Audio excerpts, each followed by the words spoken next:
Hei, nå står jeg utenfor Sonys stand på MVC 2019 og skal inn og få en produktomvisning av Richard. Sony har jo i dag sluppet nye modeller, blant annet flaggskipet Sony Xperia-mobiler. Jeg skal inn her og få en produktomvisning og muligens også en hands-on.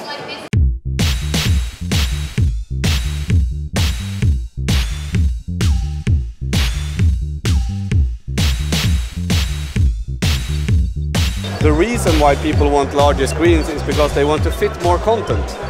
And if you think about it, fitting more content on a smartphone in your everyday use case is actually not about size, but about height of the display. Most of the apps that you use regularly are vertical scrolling apps, like in social media, email, web browsing, etc. Most of them you scroll vertically. So if you get a taller screen, you actually fit more without compromising on hand fit and one-hand usage, etc. So that is very prominent in this Xperia 10 model because it has a 6-inch display, but it's only 68 millimeters wide. And if you go into a store today to buy a phone, they will all look the same, more or less. And there's a lack of differentiation, and there's a somewhat of a maturity to our industry where everyone is using more or less the same design and everything.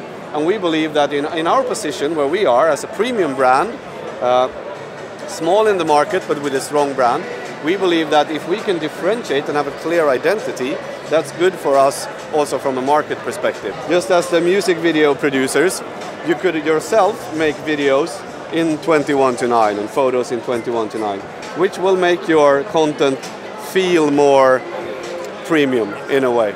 Of course also great for landscapes, etc. The 10 Plus is very similar. The Xperia 10 Plus then has a 6.5-inch display, so slightly larger, but still 73 millimeters wide, which happens to be the same as Xperia XZ3, which is not seen as one of the two large devices on the market, right? So you get a good hand grip anyway, and that's really the key element of this. Besides that, they are quite similar. This has also a dual camera setup. Slightly different though. The secondary camera has twice the focal length, so you get optical zoom times 2.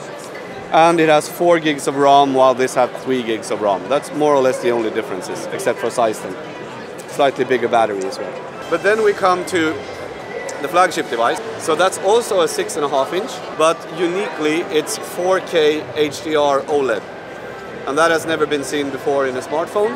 We have had 4K HDR displays in our premium devices before, but this time we do that on OLED. What we're doing now is that we're shifting to the next level. We will bring in technology not from our consumer part of electronics, but our professional part of electronics. Things like these, the actual camera used by George Lucas in the filming of Star Wars Episode 2, Battle of the Clones. Battle of Clones. So it's the actual camera used on set. We're bringing in some of the features and the settings that you as James Cameron or George Lucas would use when you shoot a video into smartphones for the very first time. To the left you have like what a normal video shooting user interface would look like in our phones. And to the right you have the Cinema Pro feature of the Xperia 1.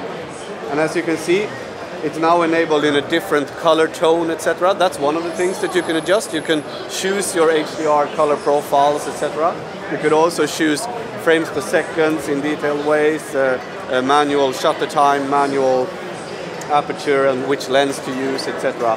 And you even have like it's almost like a video editing software. So to the very top right you have like a project name. So if you were here shooting this stand of ours, you would have a project called Sony. Yeah. You would do a lot of clips, they would end up down there.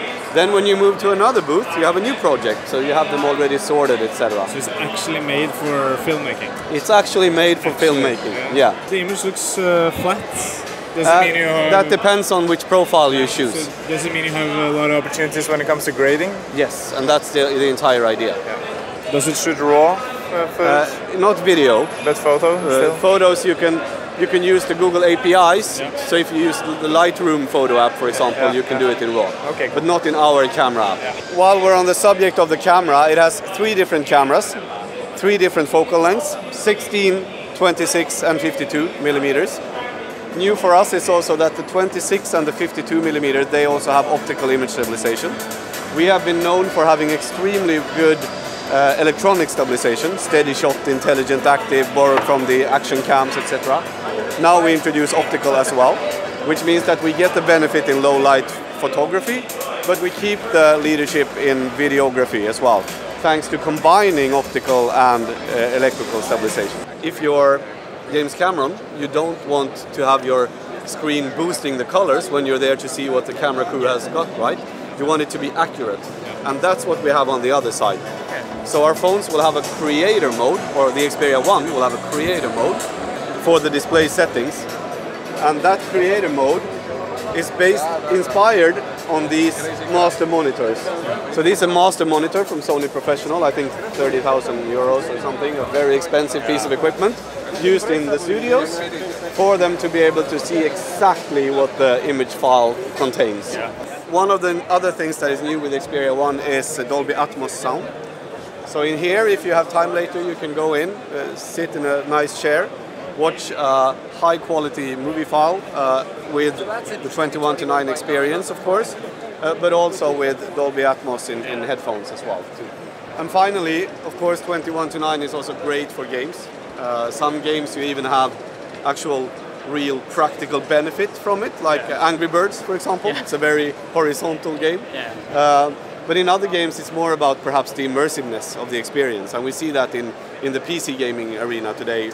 PC gamer screens are getting wider and wider by the minute, right? Because it's more immersive. So here we have the Xperia 10 in probably all the different colors.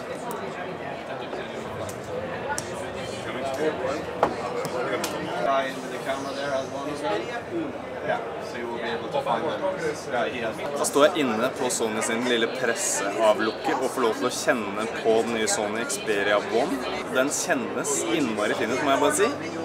Den er lang, den er låst dessverre, så jeg får ikke lov til å prøve operativsystemet eller kamera. Men vi har jo fått se litt. Som Richard viste oss, så har den en ganske interessant filmmodus som skyter flate bilder. Altså det virker som at Sony faktisk mener at folk som driver med film skal kunne bruke denne telefonen her til å faktisk lage film. Du får ikke testet den nå, for den er låst, men jeg gleder meg til å prøve denne her på ordentlig, fordi den virker overraskende interessant. Jeg blir på Mobile World Congress 19 hele uka, så følg med på ITavisen for å få med deg alt det som skjer her. Jeg heter Ole for ITavisen på Gjensyn.